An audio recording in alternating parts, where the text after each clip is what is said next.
Pengadilan Negeri tolak permohonan pra-peradilan Bupati Sitaro nonaktif. Kasus kematian mahasiswa UNG diduga mangkrak di tangan polisi. Demo di kantor DPRD Sulut berakhir ricuh. Gempa magnitudo 6,7 guncang kota Palu dan sekitarnya.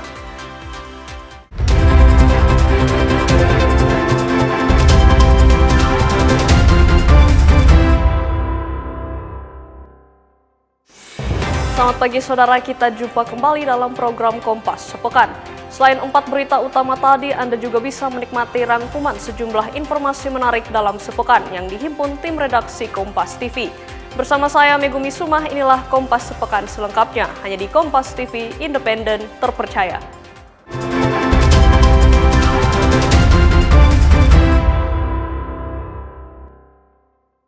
Kita awali informasi pertama, saudara. Satuan Reserse Kriminal Satreskrim Polresta Manado berhasil menangkap 2 orang tersangka kasus penikaman yang terjadi di salah satu kos-kosan di Kelurahan Tikala, Kumaraka, Kota Manado. Polisi terpaksa melumpuhkan kedua pelaku dengan timah panas karena melawan ketika hendak ditangkap. Kedua tersangka merupakan pelaku yang melakukan tindak pidana pembunuhan terhadap seorang pemuda di sebuah kos-kosan di Tikala, Kumaraka pada Sabtu 13 Juni 2026. Selain pelaku, polisi telah memeriksa sejumlah saksi untuk mengetahui motif pembunuhan tersebut. Polisi juga telah mengamankan barang bukti senjata tajam jenis pisau dari kedua tersangka. Untuk waktu dan kejadian yaitu pada hari Sabtu tanggal 13 Juni 2026 sekitar pada pukul 7.30 waktu Indonesia Tengah di salah satu kamar kos yang berada di Kelurahan Tikala, Kumaraka, Kecamatan Tikala, Kota Manado. Untuk kedua tersangka yang berhasil kita amankan yaitu berinisial yang pertama JJM dan yang kedua MD. Untuk korban yang meninggal dunia yaitu inisial ZRM. Untuk modus, motif, dan keterangan lebih lanjut, saat ini kedua tersangka dan beberapa saksi sedang dilaksanakan pemeriksaan intensif oleh penyidik Satreskrim Polresta Manado. Untuk pasal yang dipersangkakan untuk kedua terduga tersangka untuk saat ini yaitu pasal 262 ayat 4 KUHP dengan ancaman hukuman 12 tahun penjara. Kedua tersangka dikenakan pasal 262 ayat 4 KUHP dengan ancaman hukuman 12 tahun penjara. Tim Liputan Kompas TV Manado, Sulawesi Utara.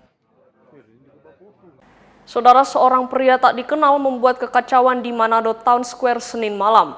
Pria tersebut menodongkan senjata tajam kepada sejumlah pengunjung dan petugas keamanan serta sempat membuat panik pengunjung mal. Pria tersebut akhirnya berhasil dibekuk petugas. Seorang pria tak dikenal melakukan aksi nekat dengan mendodongkan senjata tajam kepada pengunjung mal dan pihak keamanan. Aksi pelaku sempat menimbulkan kepanikan di kalangan pengunjung yang berlari menjauh untuk menyelamatkan diri. Beruntung pihak security bersama aparat kepolisian yang tiba di lokasi segera melakukan tindakan pengamanan dan berhasil membekuk pelaku. Pengelola Manado Town Square mengatakan pria tersebut telah berbuat onar sejak berada di luar area mal sebelum akhirnya masuk dan menodongkan senjata kepada pengunjung. Masuk ke laut, begitu keluar dari laut, dari pantai itu dia lari. Jadi lari masuk ke dalam Mantos 1. Semua selamat, ini juga saya ucapkan terima kasih juga ya kepada pengunjung yang telah membantu kita juga untuk bagaimana caranya menyadarkan sebetulnya ya orang yang kita tidak kenal untuk menyerahkan diri. Tapi dia tetap tidak mau menyerah dan akhirnya polisi bisa tangani dan sekarang pelaku sudah dibawa ke Polres. Pria tersebut kemudian mengaku berasal dari Jailolo, Maluku Utara dan telah diamankan oleh pihak Polresta Manado dan masih dalam tahap interogasi terkait motif perbuatannya itu. Sedangkan kondisi di Manado Town Square terpantau mulai kembali normal pasca kejadian. Swingli Manderes, Kompas TV Manado, Sulawesi Utara. Saudara, aksi seorang pemuda di kota Manado sempat membuat panik pengunjung Manado Town Square Mantos pada Senin malam karena membawa senjata tajam. Akhirnya diamankan polisi. Polisi menduga pemuda asal Jailolo ini menderita gangguan jiwa. Pusat perbelanjaan Manado Town Square Mantos dihebohkan dengan seorang pemuda yang nekat membawa senjata tajam. Dari video amatir warga yang viral di media sosial, pemuda tersebut memegang kursi dan pisau saat petugas keamanan berusaha menenangkannya. Tak lama berselang, pemuda yang bertelanjang dada ini sempat diamuk massa. Tim URC Polresta Manado bersama Resmo Polda Sulut yang tiba di lokasi berusaha menangkapnya, namun pelaku kabur di dalam mal sehingga terjadi aksi kejar-kejaran. Pelaku akhirnya berhasil diamankan dan dibawa ke Mapolresta Manado. Setelah diinterogasi, pemuda yang membuat onar tersebut diduga mengalami gangguan jiwa. Polisi kemudian menyerahkan ke Satuan Polisi Pamung Praja untuk dibawa ke Rumah Sakit Jiwa Ratu Buisang, Kalasei, Kabupaten Minahasa. Unit reaksi cepat Resmob Polresta Manado dan unit reaksi cepat Resmob Polda Sulut, dan juga di backup juga oleh Rayon Dit Samapta Polda Sulut. Setelah diamankan, untuk orang tersebut kita bawa ke Polresta Manado dan kita lakukan interogasi awal.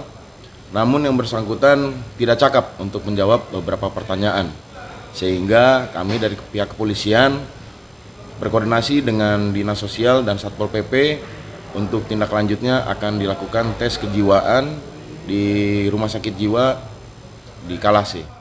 Usai kejadian, kondisi Manado Town Square kembali normal, meski sejumlah warga masih enggan masuk ke dalam karena panik dan trauma. Jimmy Dapar, Kompas TV Manado, Sulawesi Utara. Kita ke sorotan lain, Saudara. Pengadilan Negeri Manado menolak permohonan pra-peradilan yang diajukan Bupati Kepulauan Sitaro nonaktif Cynthia Kalangit. Gugatan ini terkait penetapan dirinya sebagai tersangka dalam dugaan korupsi dana stimulan perbaikan rumah pasca erupsi Gunung Ruang tahun 2024 lalu oleh Kejaksaan Tinggi Sulut. Putusan dibacakan Hakim Tunggal Philip Pangalila dalam sidang pra-peradilan di ruangan sidang Wirjono Projodikoro, Pengadilan Negeri Manado, yang sesak dihadiri keluarga kerabat dan warga Kepulauan Sitaro. Hakim menyatakan penetapan tersangka oleh Kejaksaan Tinggi Sulawesi Utara, Kejati Sulut, telah memenuhi ketentuan hukum dan didukung minimal 2 alat bukti yang sah. Berdasarkan seluruh pertimbangan tersebut di atas, maka permohonan pra-peradilan pemohon tidak beralasan bukti dan sudah sepakat dan tolak. Berdasarkan pertimbangan hukum sebagaimana diuraikan di atas, ternyata penetapan pemohon sebagai tersangka oleh pemohon adalah sah dan berdasar menurut dan terkait permohonan penetapan tersangka tersebut adalah dasar mengabulkan petitum yang lain dalam permohonan pra-peradilan. Maka oleh karena itu terkait petitum pada angka 2 tersebut telah ditolak, maka petitum yang lain dan seluruhnya dari pemohon haruslah dinyatakan beralasan dan ditolak seluruhnya. Menanggapi putusan tersebut, tim kuasa Kejati Sulut menyatakan menghormati putusan hakim, sementara kuasa hukum penggugat menegaskan akan membuktikan kliennya tidak bersalah pada sidang pokok perkara mendatang. Persidangan ini sampai berakhirnya pada hari ini, dan kepada semua pihak yang telah mendukung kami termohon dalam penyidikan perkara tindak pidana Gunung Ruang sampai berakhirnya perkara peradilan ini. Berikut seperti pertanyaan bagaimana tanggapan kami, seperti yang Bapak Ibu telah dengarkan bersama bahwa Hakim Pra-peradilan telah memutuskan menolak segala permohonan atau dalil yang dimohonkan dari pihak pemohon. Dengan demikian, dengan kata lain, bahwa penetapan tersangka terhadap pemohon telah memenuhi ketentuan minimal 2 alat bukti. Selaku pemohon, selaku tersangka begitu. Nah, kalau kita lihat fakta persidangan dan keterangan ahli kami, SPDP itu sama sekali belum pernah disampaikan kepada kami. Justru surat itu sebenarnya disampaikan ke KPK. Ini yang menjadi bingung kami. Dan kami juga melihat banyak soal-soal yang tidak sesuai dengan prosedur di sini. Misalnya dari awal persidangan menghilangkan kesempatan replik duplik ya. Nah, kedua, ada saksi juga yang sebenarnya tidak pantas untuk dipertimbangkan di dalam tapi juga dipertimbangkan oleh hakim. Nah, memang berdasarkan pertimbangan tadi, hakim menilai bahwa telah terdapat 2 cukup alat bukti. Tetapi bagi kami, keberadaan sprindik, ya, keberadaan SPDP yang hemat kami itu bertentangan dengan keadaan-keadaan yang sebenarnya, itu sangat mencederai rasa keadilan yang kami cari di sini. Perkara ini berawal dari penyaluran dana bantuan pasca erupsi Gunung Ruang tahun 2024 yang diperuntukkan bagi ribuan warga terdampak. Kejati Sulut menduga terjadi penyimpangan yang menyebabkan kerugian negara hingga miliaran rupiah. Jimmy Dapar, Kompas TV Manado, Sulawesi Utara. Saudara, demo di kantor DPRD Sulut berakhir ricuh. Informasinya akan kami hadirkan sesaat lagi. Tetaplah bersama kami.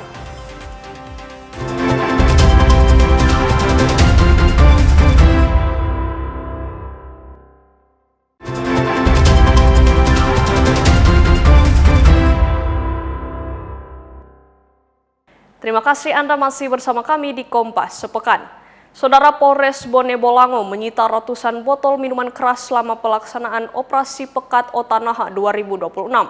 Miras yang diamankan berasal dari berbagai jenis dan ditemukan di sejumlah kios serta kendaraan pengangkut. Sebanyak 477 botol minuman keras disita Polres Bone Bolango dalam Operasi Pekat Otanaha 2026. Operasi ini menyasar berbagai penyakit masyarakat seperti kriminalitas, judi, prostitusi, hingga konsumsi zat terlarang. Untuk minuman keras yang disita terdiri dari berbagai jenis, mulai dari bir, kesegaran, hingga cap tikus. Polisi bilang sebagian besar minuman keras diamankan dari kios-kios yang diketahui menjual minuman keras serta dari kendaraan yang digunakan untuk mengangkut miras. Kegiatan operasi pekat yang ditemukan seperti ini, ada yang satu mobil yang ditemukan kemarin, ada satu pickup, ada yang diangkut dengan mobil taksi gelap yang dibeli dari Telaga, akan diedarkan di wilayah Bone Bolango. Jadi itu yang angkanya sampai kelihatan ada peningkatan signifikan, karena semua kekuatan kita difokuskan di sini dalam bentuk unit kecil lengkap melaksanakan operasi yang sasarnya tadi, yang penyakit masyarakat. Selain minuman ada juga prostitusi, ada sajam. Jadi sasaran yang sekarang ini yang kita gelar sekarang ini yang hasil operasi pekat kemarin. Penindakan terhadap peredaran minuman keras ini juga dilakukan berdasarkan peraturan daerah terkait peredaran minuman keras di wilayah Bone Bolango. Operasi serupa akan terus dilakukan untuk menekan peredaran minuman keras dan menjaga ketertiban masyarakat. Fikar Buntuan, Kompas TV, Gorontalo. Saudara, penanganan kasus kematian mahasiswa Universitas Negeri Gorontalo, Muhammad Jackson, diduga mangkrak di tangan polisi. 2 bulan tanpa informasi perkembangan perkara, aliansi mahasiswa dan keluarga korban melakukan aksi demonstrasi di Polres Bone Bolango untuk menuntut kepastian hukum. Sejak April 2026, tanpa kabar perkembangan kasus, aliansi mahasiswa dan keluarga Muhammad Jackson menggelar aksi demonstrasi di Polres Bone Bolango. Massa membentangkan poster dan menuntut polisi segera menyelesaikan penanganan kasus kematian mahasiswa Universitas Negeri Gorontalo ini. Muhammad Jackson diduga menjadi korban penganiayaan dalam diksar salah satu organisasi pecinta alam atau Mapala di Universitas Negeri Gorontalo pada September 2025. Berkas kasus sempat dilimpahkan ke kejaksaan namun dikembalikan kepada penyidik untuk melengkapi petunjuk jaksa termasuk rekonstruksi dan pemeriksaan saksi tambahan. Meski 9 orang telah ditetapkan sebagai tersangka, hingga kini perkara tersebut belum juga rampung. Massa menilai penanganan kasus ini diduga mangkrak karena tidak ada informasi perkembangan yang diterima selama 2 bulan terakhir. Yang jadi pertanyaan saya bahwa ternyata yang saya dapati bahwa pihak kepolisian hari ini mangkrak 2 bulan lebih informasinya. Pihak keluarga korban menganggap bahwa jangan sampai ini didiamkan, tidak diusut sampai tuntas dan korban tidak mendapatkan keadilan yang semestinya. Pengakuan tadi dari pihak Kasat akan dilihat kembali, ditinjau kembali, maka kalau berkasnya selesai maka ada penangkapan terhadap 9 tersangka yang dari tergulirnya kasus ini. Jadi kami itu terakhir menerima informasi dari pihak kepolisian itu bulan April. Setelah itu kami tidak mendapat lagi informasi dari pihak Polres yang kami tuntut dulu bahwa agar mempercepat kasus ini biar diselesaikan dengan baik. Menanggapi tuntutan tersebut, Kasat Reskrim Polres Bone Bolango menyebut penyidikan masih terus berjalan. Polisi mengaku sedang melengkapi petunjuk kejaksaan dengan segera melakukan rekonstruksi dan telah memanggil saksi tambahan, termasuk Rektor Universitas Negeri Gorontalo. Kalau dari pihak kami ya, kami menyambut positif ini, salah satunya karena membuat jadi pemicu buat kami lagi, koreksi buat kami lagi kerjaan ke depan. Tapi yang pasti intinya nggak ada dari pihak kepolisian terutama Satreskrim untuk memperlambat apalagi mempersulit perkara ini, itu yang pertama. Terus yang kedua, perkara ini terus bergulir dalam artian sekarang udah sampai pada tahap mau rekonstruksi permintaan dari jaksa. Oh iya, itu juga sebagai saksi kita periksanya, menanyakan tentang terkait ya permasalahan ini juga, karena itu diminta juga suatu keterangan. Polisi memastikan perjalanan kasus ini akan terus transparan dan sesuai dengan ketentuan yang berlaku. Fikar Buntuan, Kompas TV Gorontalo. Saudara, sebanyak 36 usaha gadai ilegal ditemukan oleh Satuan Tugas Pemberantasan Aktivitas Keuangan Ilegal beroperasi di wilayah Sulawesi Utara dan Gorontalo. Hal ini disampaikan Kepala OJK saat menghadiri rakor Satgas Pasti di salah satu hotel di Kota Manado pada Kamis pagi. Sebanyak 36 usaha gadai yang diduga tidak mengantongi izin resmi ditemukan beroperasi di wilayah Sulawesi Utara dan Gorontalo. Temuan itu terungkap dalam rapat koordinasi Satuan Tugas Pemberantasan Aktivitas Keuangan Ilegal Sulutgo tahun 2026 yang digelar di Manado Kamis pagi. Kepala OJK Sulawesi Utara dan Gorontalo Robert Sianipar menyebut data tersebut merupakan hasil pengawasan dan koordinasi intensif yang dilakukan seluruh anggota Satgas Pasti terhadap aktivitas keuangan ilegal di kedua provinsi. Dari total 36 pelaku usaha gadai yang teridentifikasi, 5 diantaranya telah mengajukan proses perizinan. Sisanya masih dalam tahap klarifikasi dan pendalaman oleh tim Satgas Pasti. Pengawasan terhadap aktivitas keuangan ilegal kian diperkuat seiring berlakunya Undang-Undang Pengembangan dan Penguatan Sektor Keuangan yang memperluas mandat Satgas Pasti. Selain investasi ilegal, Satgas kini juga menangani pinjaman online ilegal dan perjudian online. Satgas Pasti ini menangani tadi pinjol ilegal dan juga judi online ilegal. Nah, Bapak Ibu sekalian, beberapa hal juga kami sampaikan tadi. Tahun ini ya kita tidak ada laporan baru ya Pak ya, penanganan baru, tapi hal yang menjadi perhatian kami di Satgas Pasti antara lain penanganan tadi aktivitas gadai tak berizin atau gadai ilegal ada 36 tadi, 5 diantaranya sudah menyatakan izin dan ada 26 yang kami laporkan termasuk kategori gadai ilegal. Sebagai tindak lanjut, tim gabungan Satgas Pasti yang melibatkan OJK dan kepolisian telah turun langsung ke lapangan untuk memeriksa sejumlah pelaku usaha yang masuk dalam daftar pemantauan. Para pelaku menawarkan layanan gadai tersebut berupa platform media sosial. Kami sebagai APH yang tergabung dalam Satgas Pasti telah melakukan pendalaman. Artinya kita melakukan penyelidikan ke lapangan, mengecek apakah dari 26 kurang lebih yang ada di Sulawesi Utara masih melakukan aktivitas gadai ilegal atau tidak. Nah, ini kami dari tim Satgas Pasti melakukan pendalaman dan pengecekan di lapangan.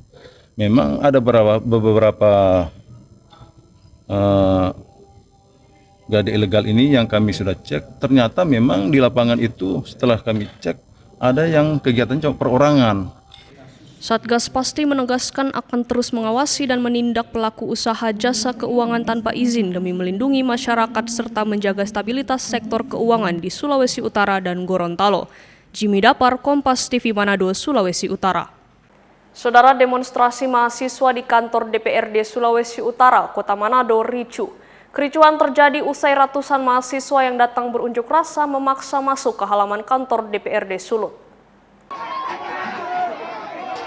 Demonstrasi oleh ratusan mahasiswa di Sulawesi Utara terpaksa dibubarkan oleh kepolisian usai para mahasiswa memaksa masuk ke halaman kantor DPRD Sulut Rabu 17 Juni 2026. Pada demonstrasi itu, mahasiswa membawa sejumlah tuntutan seperti meminta penghentian program MBG dan Kopdes Merah Putih hingga meminta agar BBM tidak dinaikkan. Sayangnya aksi demonstrasi terpaksa dibubarkan usai para mahasiswa merusak pagar gedung DPRD Sulut dan melakukan aksi pelemparan ke arah petugas. Suasana yang berubah menjadi tidak kondusif membuat pihak kepolisian bertindak tegas kepada para demonstran. Polisi membubarkan massa dengan menyemprotkan water cannon dan gas air mata serta mengamankan sejumlah mahasiswa peserta aksi. Sementara itu, pihak DPRD Sulut menyatakan bahwa pihak mereka sebetulnya telah bersedia menemui para mahasiswa di depan gerbang DPRD. Namun kondisi terlanjur menjadi tidak kondusif sehingga komunikasi tidak terjalin. Baik, pada prinsipnya kami anggota DPRD Provinsi Sulawesi Utara tentu sangat membuka ruang bagi adik-adik mahasiswa yang akan menyampaikan aspirasi atau tuntutan-tuntutan apalah. Kami tadi sudah bersiap-siap bersama dengan saya, ada Ibu Hillary itu dan Ibu Jaina Luyan. Sebenarnya ingin menerima adik-adik mahasiswa dalam mereka menyampaikan aspirasi. Dan kami atau saya tadi sudah menyampaikan pun lewat pengeras suara. Kalaupun mau menyampaikan aspirasi, asalkan disampaikan secara aman dan tertib. Ya. Kami membuka diri, ya, membuka ruang sebesar-besarnya bagi adik-adik mahasiswa. Namun sangat disayangkan ya, tadi terjadi ya belum sempat disampaikan aspirasinya sudah ya dibubarkan oleh aparat keamanan ya. Polisi memukul mundur para mahasiswa ke arah jembatan Kairagi atau sekitar 1 km dari area kantor DPRD Sulawesi Utara. Singli Manderes, Kompas TV Manado, Sulawesi Utara. Saudara, 1 rumah dan 11 kamar kos hangus terbakar. Tetaplah bersama kami.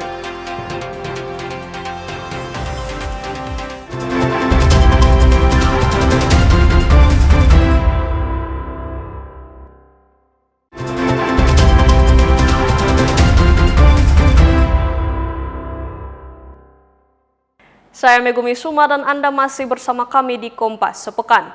Saudara, mengalami cedera saat mendaki Gunung Kelabat di Minahasa Utara, akhirnya tim Basarnas Manado berhasil mengevakuasi 3 orang pendaki Senin dini hari. Tim SAR gabungan berhasil menemukan dan mengevakuasi 3 orang pendaki yang mengalami kelelahan dan cedera di Pos 2 Gunung Kelabat, Kabupaten Minahasa Utara, Sulawesi Utara pada Senin dini hari. Ketiga pendaki tersebut bernama Stefani Lainjong, umur 23 tahun, Kingli 29 tahun, dan Marcel 29 tahun. Mereka ditemukan dalam kondisi selamat pada pukul 5:20 waktu Indonesia bagian tengah di Pos 2 Gunung Kelabat dengan jarak sekitar 5,9 km dari kantor SAR Manado. Setelah ditemukan, tim SAR gabungan langsung melakukan proses evakuasi turun. Pada pukul 7.00 WITA, ketiga korban berhasil dievakuasi dan diserahkan kepada pihak keluarga. Hari ini, hari Senin 15 Juni 2026, Kantor Pencarian dan Pertolongan Kelas A Manado mendapat laporan pada pukul 01.56 dini hari. Ada 3 survivor atau pendaki atas nama Stefani Lainjong dengan umur 23 tahun dan Kingli serta Marcel, alamat Politeknik Indah dan Manado. Dilaporkan ke Kantor Pencarian dan Pertolongan Kelas A Manado, para survivor ini mengalami cedera pada bagian kaki dan ada juga 2 korban mengalami hipotermia. Setelah mendapatkan laporan tersebut, tim Kantor Pencarian dan Pertolongan Kelas A Manado menurunkan 1 tim untuk melaksanakan evakuasi. Basarnas mengimbau kepada seluruh masyarakat dan para pendaki agar selalu mempersiapkan kondisi fisik, perlengkapan pendakian, serta memperhatikan faktor keselamatan sebelum melakukan aktivitas di alam terbuka. Tim Liputan Kompas TV Minahasa Utara, Sulawesi Utara. Saudara, kebakaran menghanguskan 1 unit rumah dan 11 kamar kos di Kompleks Perumahan Awara, Kecamatan Kota Tengah, Kota Gorontalo, Senin siang. Tidak ada korban jiwa dalam peristiwa ini, namun kerugian ditaksir mencapai ratusan juta rupiah. Kobaran api yang diduga berasal dari sebuah rumah kosong dengan cepat merembet ke bangunan kos-kosan yang berada di samping rumah tersebut. Akibatnya, 1 unit rumah ludes terbakar. sementara 11 kamar kos di lantai 2 ikut hangus dilalap api. Sejumlah penghuni kos berhasil menyelamatkan sebagian barang-barang pribadi, namun sebagian besar barang berharga seperti laptop, dokumen, dan perlengkapan pribadi hangus terbakar. Pas kejadian tidak ada orang, cuma anak-anak yang kasih tahu. Saya kan cuma di pangkalan bentor. Cuma anak-anak kasih tahu, orang bilang Pak Yusram pe rumah yang terbakar. Jadi saya lari ke rumah. Kita udah perikari api yang ini di dalam. Tahu juga kalau apa koslet atau apa. Kalau untuk barang-barang Pak habis semua? Habis semua, tidak ada. 4 unit mobil pemadam kebakaran diterjunkan ke lokasi untuk menjinakkan api. Petugas masih melakukan penyelidikan untuk memastikan penyebab kebakaran. Barang-barang satu rumah satu rumah ini ya. Satu rumah dengan satu kos-kosan untuk lantai 2 habis terbakar, lantai satunya masih sebagian besar aman, 90% aman.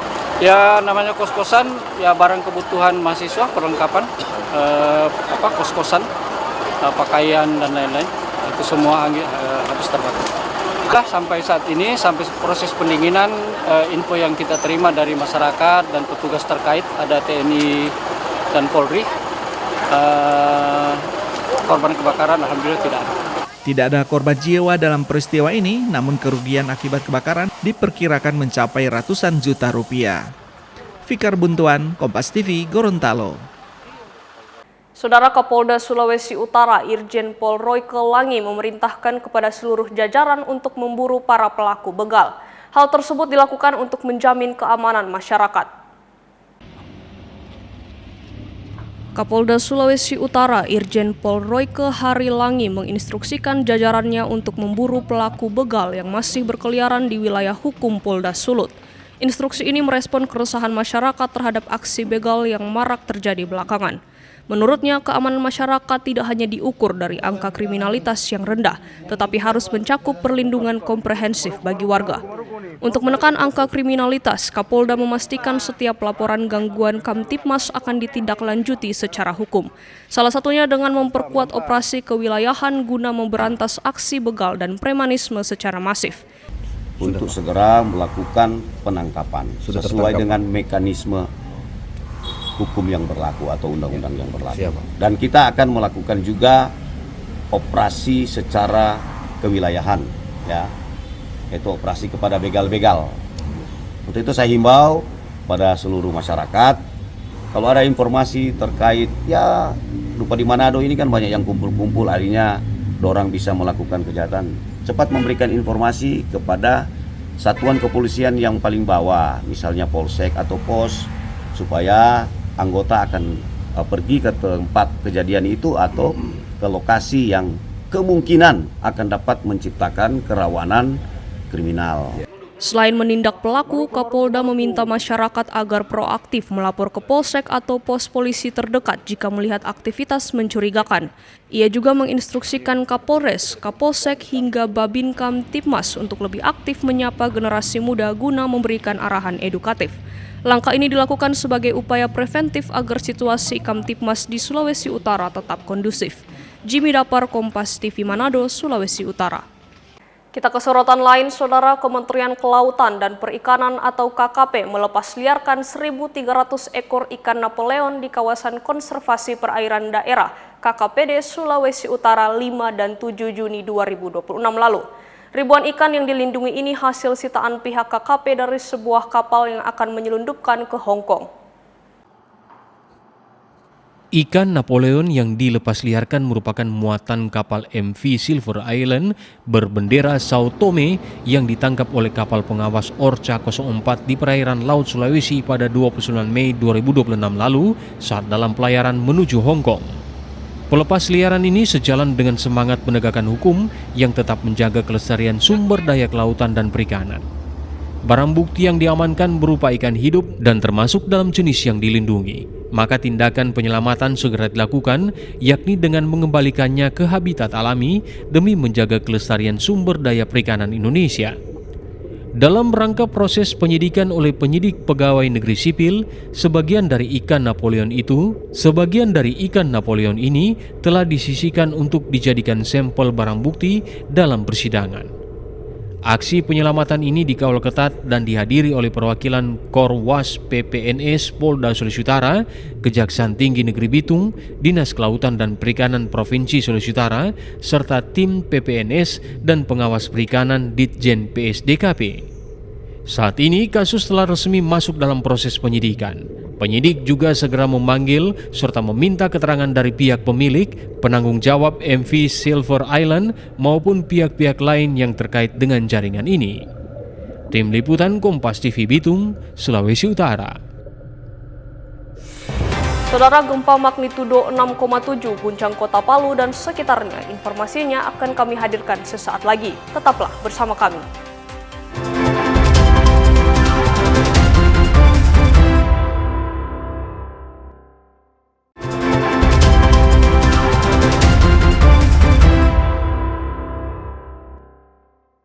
Terima kasih Anda masih bersama kami di Kompas Sepekan. Saudara, gempa bumi 6,7 magnitudo mengguncang kota Palu dan sekitarnya. Pusat gempa diketahui berada di Kabupaten Parigi Motong. Data BMKG Stasiun Geofisika Palu mencatat kejadian gempa di Palu berpusat di Kabupaten Parigi Motong atau sekitar 42 km dari kota Palu dengan kedalaman sekitar 10 km. Gempa terjadi sekitar pukul 11:27 waktu Indonesia bagian tengah. Gempa dirasakan di Kota Palu, Kabupaten Parigi Motong, Kabupaten Sigi hingga Kabupaten Morowali.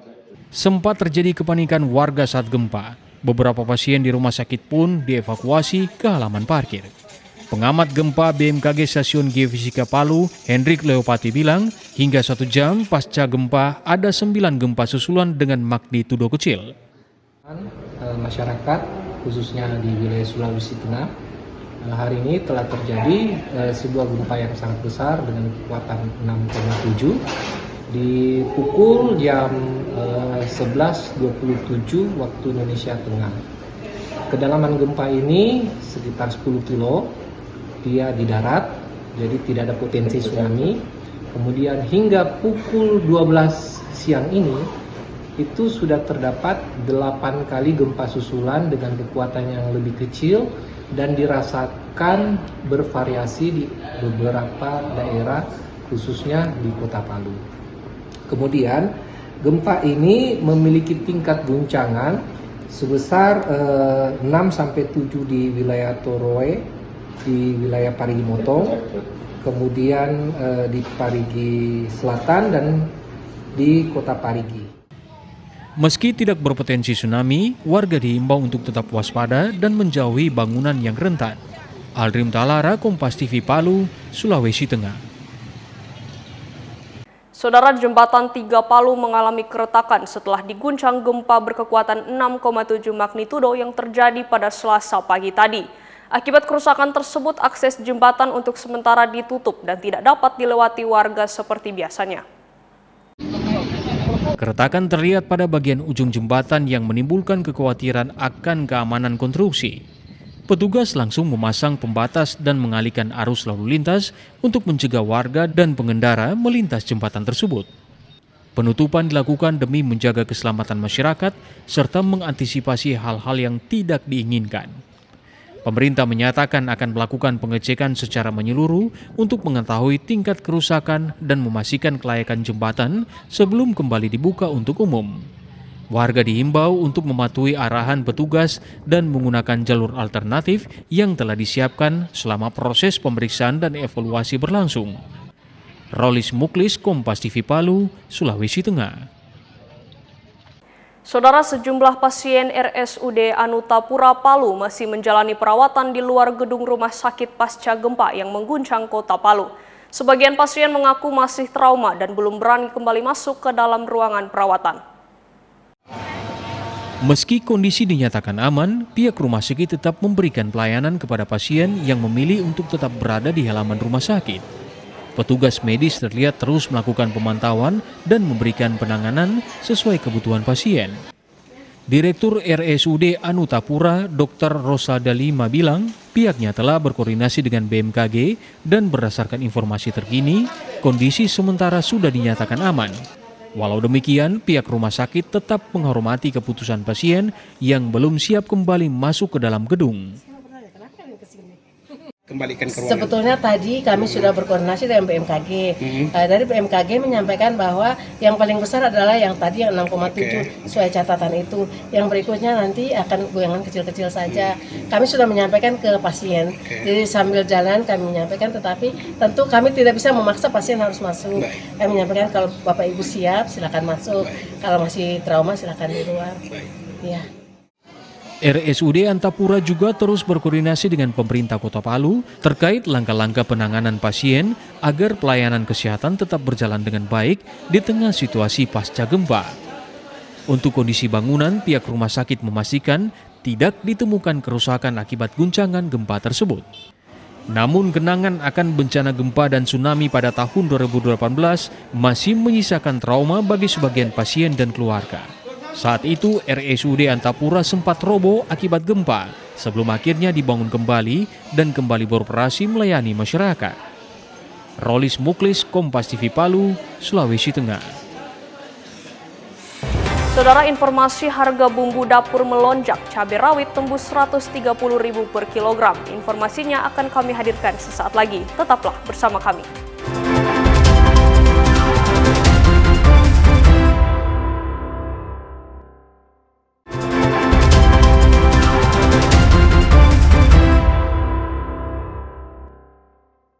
Saya Megumi Suma dan Anda masih bersama kami di Kompas Sepekan. Saudara, kenaikan harga bahan bakar minyak atau BBM non-subsidi jenis Pertamax masih dikeluhkan masyarakat di Gorontalo. Kenaikan harga yang cukup tajam membuat sebagian beralih ke Pertalite, sementara sejumlah pengendara lainnya tetap bertahan dengan Pertamax demi kesehatan kendaraan. Kenaikan harga BBM non-subsidi jenis Pertamax yang terjadi pekan lalu masih menjadi keluhan sebagian pengendara. Harga Pertamax naik dari sekitar Rp12.400 menjadi Rp16.600 per liter. Di SPBU Andalas Kota Gorontalo Rabu sore, antrian pengisian BBM masih terlihat ramai. Meski sebagian pengendara memilih Pertalite, sejumlah pengendara terlihat tetap mengisi kendaraan mereka dengan Pertamax. Untuk saya yang barangkali yang pengguna motor yang CC yang harusnya memang diharuskan untuk menggunakan Pertamax, mungkin ini sangat dirasakan karena naik 4.000, jangankan 4.000 bahkan 2.000 pun itu saya rasa itu sudah terlalu jauh, apalagi sudah sampai di 4.000. Melihat dari nilai RON dari Pertalite itu tidak bagus untuk kualitas mesin dari motor saya, jadi tetap saya mungkin masih bisa bertahan di Pertamax, tapi itu dari segi harganya itu mungkin sudah menguras kantong. Pengendara menilai kenaikan harga BBM ini cukup berdampak terhadap pengeluaran harian dan dapat mempengaruhi kenaikan biaya kebutuhan lainnya. Nah, kalau itu tergantung konsumennya, pemakaian BBM-nya. Tapi kalau saya melihat di lapangan, tetap ada yang mesti harus lari ke Pertalite. Mungkin perbedaan harganya itu yang membuat mereka masuk ke Pertalite. Karena kebutuhannya itu orang ke subsidi. Tetap penumpukan kendaraan tetap ada. Cuma alhamdulillah dengan ketersediaannya stok aman, sepanjang apapun itu kita berusaha tetap menyalurkan kepada pengguna sesuai alur. Koordinator SPBU menyebut terdapat sebagian pengendara yang berpindah jalur pengisian dari BBM non-subsidi ke jenis BBM yang lebih murah. Meski demikian, pengguna Pertamax masih terlihat melakukan pengisian di SPBU. Pengendara berharap kebijakan kenaikan harga BBM dapat kembali dipertimbangkan. Fikar Buntuan, Kompas TV, Gorontalo. Saudara, hampir 2 pekan terakhir harga sejumlah bumbu dapur di pasar tradisional 23 Maret, Kota Mebagu, Sulawesi Utara terus mengalami kenaikan. Lonjakan harga tertinggi terjadi pada cabai rawit yang kini mencapai Rp130.000 per kilogramnya Rabu pagi. Kenaikan harga ini dipicu oleh buruknya pasokan dari petani akibat faktor cuaca. Sementara permintaan masyarakat masih cukup tinggi. Akibatnya sejumlah komoditas bumbu dapur saat ini mengalami kenaikan cukup signifikan. Harga cabai rawit yang sebelumnya berada di kantor saran Rp80.000 per kilogram, kini melonjak menjadi Rp130.000 per kilogramnya. Cabai keriting Rp40.000 per kilogramnya dari harga sebelumnya Rp30.000 per kilogram. Sementara itu harga tomat yang sebelumnya Rp15.000 per kilogram naik menjadi Rp20 hingga Rp25.000 per kilogramnya, tergantung kualitas. Sedangkan bawang merah sebelumnya dijual Rp50.000 per kilogram, kini naik menjadi Rp90.000 per kilogramnya. Namun untuk bumbu dapur lainnya masih stabil. Pedagang bilang kenaikan harga terjadi karena stok barang yang masuk ke pasar berkurang. Kondisi ini juga membuat para pedagang khawatir dan mengalami kerugian apabila harga tiba-tiba turun setelah membeli barang dengan harga tinggi. Yang paling signifikan mengalami kenaikan pertama cabai rawit, terus bawang merah, tomat. 3 macam itu yang paling signifikan DP harga menurun. Karena kurangnya stok sampai harga seperti itu. Kira-kira sejak kapan bisa kenaikan ini? Kenaikan hampir 2 minggu ini, Mas. Iya. Terus Bu, bagaimana dengan pengaruh di daya beli masyarakat? Pengaruh lah Mas, biasa. Pengaruhnya bagaimana? Pengaruhnya kan orang penjual DP modal mahal kan, terus daya beli rendah, jadi pengaruh kesentuhan omset sangat menurun. Para pedagang berharap pemerintah daerah segera melakukan operasi pasar untuk menstabilkan harga dan menjaga ketersediaan pasokan sehingga tidak memberatkan masyarakat maupun pedagang. Rahman Rahim, Kompas TV, Kota Mobagu, Sulawesi Utara. Saudara, harga sejumlah bahan pokok dan bumbu dapur di pasar tradisional Liluwo, Kota Gorontalo mengalami kenaikan dalam beberapa pekan terakhir. Kenaikan terjadi pada beras, minyak goreng hingga sejumlah komoditas bumbu dapur yang membuat daya beli masyarakat mulai menurun. Kenaikan harga masih terjadi pada sejumlah kebutuhan pokok di pasar tradisional Liluwo, Kota Gorontalo. Salah satu komoditas yang mengalami kenaikan adalah beras. Pedagang mengaku pasokan beras dari distributor berkurang sehingga harga naik antara Rp100 hingga Rp150.000 per koli. Kenaikan harga ini turut berpengaruh terhadap harga penjualan beras eceran yang ikut naik.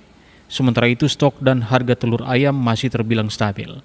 Telur masih dijual dengan harga berkisar Rp2.000 hingga Rp2.500 per butir. Kenaikan harga juga terjadi pada minyak kelapa kemasan sekitar Rp5 hingga Rp10.000 per lusin. Barang pokok yang berasnya ini yang naik. Kalau telur dia agak turun. Ya sebulan terakhir dia naik. Sebelumnya kan sekitar kalau per koli itu sekitar modalnya 600 beli. Sekarang 700 sekian. Sampai jadi 800 lah per koli sekarang. Sejumlah komoditas bumbu dapur seperti bawang merah, cabai rawit, dan tomat juga turut naik. Pedagang menyebut kenaikan tersebut dipengaruhi berkurangnya pasokan dari pemasok. Harga kemarin itu kan masih di bawah harga, masih sekitar 40 per. Kalau sudah sekarang ya naik sudah 75.000. Oh, bawang merah. Kalau cabai rawit dia kemarin dia dari 40-an. Sekarang dia sudah 110. Stoknya itu masih agak kurang sih, jadi itu yang bikin mahal. Kenaikan harga sejumlah kebutuhan pokok dan bumbu dapur ini membuat sebagian masyarakat mengurangi jumlah belanjaan mereka. Pembeli memilih menyesuaikan kebutuhan dengan anggaran yang dimiliki agar pengeluaran rumah tangga tetap terkendali. Fikar Buntuan, Kompas TV, Gorontalo. Saudara, Ketua Umum Palang Merah Indonesia Yusuf Kala melantik pengurus baru Palang Merah Indonesia Provinsi Sulawesi Utara periode 2026-2031. Kala berpesan agar PMI Sulut mengutamakan nilai kemanusiaan dan persatuan dalam menjalankan visi dan misi organisasi. Pengurus baru PMI Sulawesi Utara resmi dilantik di Wisma Geraha Gubernur Sulut oleh Ketua Umum PMI Yusuf Kala. Kolonel CKM Purnawirawan Dr. Frederick D. Masabu resmi menjabat sebagai Ketua PMI Sulut yang baru. Yusuf Kala meminta PMI Sulut berfokus pada pelayanan kemanusiaan kepada masyarakat. Ia juga meminta agar pengurus PMI dapat berkolaborasi dengan pemerintah daerah agar pelayanan PMI dapat menjangkau masyarakat di berbagai daerah. Apalagi Sulut selama ini dikenal sebagai daerah dengan tingkat kerawanan bencana yang cukup tinggi. Apalagi di Sulawesi Utara ini dan juga di daerah lain adalah daerah ring of fire. Sedikit-sedikit ada gempa, ada tsunami kecil, kemudian ada banjir. Semua ini membutuhkan suatu hubungan antara kemanusiaan, antara manusia dan manusia. Banyak hal yang tentunya membutuhkan satu. Karena itulah Palang Merah bekerjasama dengan pemerintah daerah, dengan Basarnas, dengan BNPB dan sebagainya. Dukungan turut disampaikan Gubernur Sulawesi Utara Julius Silvanus. Dalam sambutannya ia berharap PMI Sulut mampu menjaga komitmen di tengah beratnya tantangan pengabdian. Gelar perlengkapan khususnya UDD dengan unit donor darah juga yang lain-lainnya, bantuan-bantuan seperti tadi gambar video tadi. Saya tantangan bagi PMI pengurus baru ini, mari sama-sama pemerintah daerah dalam hal ini komponen-komponen yang ada TNI, Polri, dan Basarnas dan lain sebagainya yang tentunya bersama-sama pemerintah daerah untuk membantu mengamankan, menyelamatkan. Lebih lanjut, Gubernur Sulut meminta PMI bersama stakeholder terkait mampu menjalin kemitraan yang baik sehingga ketika terjadi situasi darurat, seluruh pihak dapat bahu-membahu menolong masyarakat. Swingly Mandares, Kompas TV Manado, Sulawesi Utara. Saudara, Kodam 13 Merdeka menggelar acara syukuran hari ulang tahun ke-68. Kegiatan berlangsung di Grahadika Jaya Sakti, Markas Kodam 13 Merdeka dan dihadiri seluruh pejabat utama prajurit serta aparatur sipil negara di lingkup Kodam 13 Merdeka Rabu pagi. Puncak perayaan hari ulang tahun Kodam 13 Merdeka yang ke-68 diselenggarakan dengan syukuran bersama seluruh prajurit TNI dan ASN yang berdinas di Kodam 13 Merdeka. Perayaan HUT Kodam ke-68 kali ini sekaligus menjadi momentum refleksi dan pengingat bagi seluruh prajurit TNI dan ASN Makodam 13 Merdeka dalam meningkatkan soliditas, dedikasi, dan profesionalisme bekerja. Pangdam 13 Merdeka Majen TNI Mirsa Agus saat memberikan sambutan di hadapan para prajurit meminta agar seluruh prajurit Jaya Sakti mampu menunjukkan diri sebagai prajurit petarung yang tidak hanya mampu mengemban pertahanan negara seperti tugas operasi, namun terus membangun kemanunggalan TNI dengan rakyat. Apalagi saat ini prajurit di Kodam 13 Merdeka banyak yang mendapatkan penugasan operasi di luar wilayah Sulawesi Utara maupun Gorontalo. Kepercayaan yang diberikan negara melalui penugasan tersebut diharapkan dapat dilakukan dengan penuh rasa hormat dan pengabdian.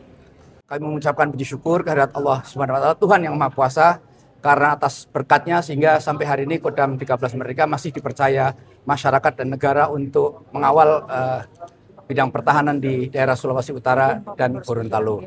Kami mengucapkan terima kasih kepada pimpinan kami mulai dari Bapak Presiden, Bapak Panglima TNI dan Bapak Kepala Staf Angkatan Darat atas kepercayaannya sehingga program-program membantu masyarakat di sekitar wilayah kami sangat dibantu dengan banyak program seperti jembatan, kemudian kegiatan Tondano, kegiatan di Talau, di Sange dan lain sebagainya, termasuk pembinaan prajurit yang terbentuk 4 batalion TP, Yonif TP di wilayah Gorontalo dan Sulawesi Utara.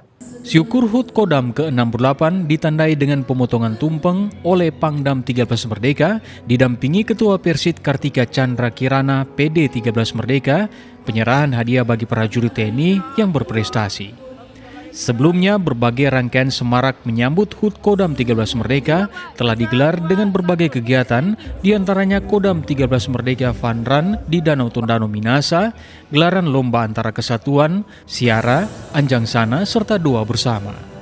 Yana Meke Singal, Kompas TV Manado, Sulawesi Utara. Informasi tadi menutup perjumpaan kita dalam program Kompas Sepekan. Tetap ikuti Kompas Sepekan setiap hari Sabtu. Saya Megumi Sumah pamit undur diri, saksikan rangkaian program berita di Kompas TV Independen Terpercaya.